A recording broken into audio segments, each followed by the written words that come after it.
Hello বন্ধুরা, বিশ্বের যে কোনো দেশে যান না কেন থাকার জন্য 5 তারকা হোটেলগুলোই সবার প্রথম পছন্দ। চকচকে এসব হোটেলে থাকে ভালো মানের খাবার, থাকার নানা সুবিধা সহ নিরাপত্তা ব্যবস্থা। তবে সব দেশে 5 তারকা হোটেলগুলো অন্যদের থাকার জন্য হলো জাপানে এর চিত্র কিছুটা ভিন্ন। সেখানে শুধু পর্যটকদের জন্যই নয়, রয়েছে মৃতদের জন্য এই ব্যবস্থা। অবাক হচ্ছেন এখনই? সম্পূর্ণ ভিডিও দেখলে আপনার চোখ তো কপালে উঠে যাবে। মৃতদের কেন রাখা হয় 5 তারকা হোটেলে? সেখানে তাদের জন্য কি কি সুযোগ সুবিধা রয়েছে? সবচেয়ে বড় প্রশ্ন হচ্ছে, কেনই বা মৃতদের জন্য তৈরি করা হলো হোটেল, তাও আবার বিশেষ সুবিধা সম্পন্ন 5 তারকা হোটেল। জাপানের ওসাকার হোটেল রিলেশন বা ইতাই হেতেরু হোটেল, রাজধানী টোকিও থেকে 15 মাইল দূরেই অবস্থিত এই হোটেলটি। রাজকীয়ভাবে মৃত ব্যক্তিদের শেষকৃত্য হয় এই হোটেলটিতে। এরপর কফিনবন্দি লাশটিকে রাখা হয় হোটেলের এক ঘরে।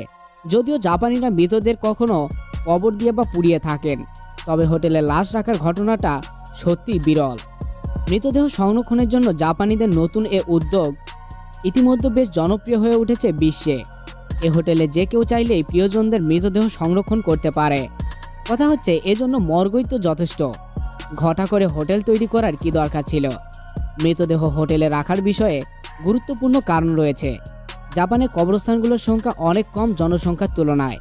বর্তমানে সেখানকার কবরস্থানে মৃতদের জায়গা পাওয়ার ক্ষেত্রে বেশ ভোগান্তি পোহাতে হয়। এ কারণেই যদি কোনো মৃতের জন্য কবরস্থানে জায়গা না পাওয়া যায়, সেক্ষেত্রে আত্মীয়রা লাশ নিয়ে চলে যান ওসাকা হোটেলে। সেখানে শেষকৃত্য করার পর মৃতদেহ জলবায়ু নিয়ন্ত্রক কফিনে সংরক্ষণ করা হয়। শুধু তাই নয়, মৃতকে যে ঘরে রাখা হয় সেটি ডাবল বেডের সুসজ্জিত এক রুম। সেখানে রয়েছে টেলিভিশন, আসবাবপত্র সহ সব সুযোগ সুবিধা। যদিও মৃত ব্যক্তির জন্য এসব সুবিধার কোনো প্রয়োজন নেই। রুম ভেদে হোটেলের ভাড়া বাড়তে বা কমতে পারে। মৃতের আত্মীয়রা প্রতি মাসে বা বাৎসরিক ভিত্তিতে হোটেলের ভাড়া পরিশোধ করেন। জনসংখ্যার চেয়ে কবরস্থান কম থাকায় হোটেলটি যেন জাপানিদের কাছে আশীর্বাদ বয়ে এনেছে। সেই সঙ্গে হোটেলের মালিকরাও রয়েছেন নিশ্চিন্তে। কেবল ওসাকা নয়, জাপানে এ ধরনের হোটেলের সংখ্যা ক্রমেই বাড়ছে। এ ধরনের হোটেলকে কর্পস হোটেল বা লাশ হোটেল বলে। জাপানে গত কয়েক বছরে এ ধরনের হোটেল ব্যবসা চাঙ্গা হয়ে উঠেছে। সরকারি তথ্য মতে জাপানে প্রতি বছর 20,000 মানুষ মারা যান। 2040 সাল নাগাদ সেখানকার মৃত্যুর হার 1.7 মিলিয়নে গিয়ে ঠেকবে। সব মিলিয়ে মৃতদেহ দাফনের জায়গা না পাওয়ায় এমন উদ্যোগ বেছে নিয়েছে জাপানিরা। তো বন্ধুরা, আপনি যদি জাপানের এই অদ্ভুত হোটেল সম্পর্কে আগে না জেনে থাকেন, তাহলে অবশ্যই ভিডিওটিতে একটি লাইক দিয়েই যাবেন। আর চ্যানেলটি সাবস্ক্রাইব করে রাখবেন যদি এই ধরনের ভিডিও আপনি আরও দেখতে চান।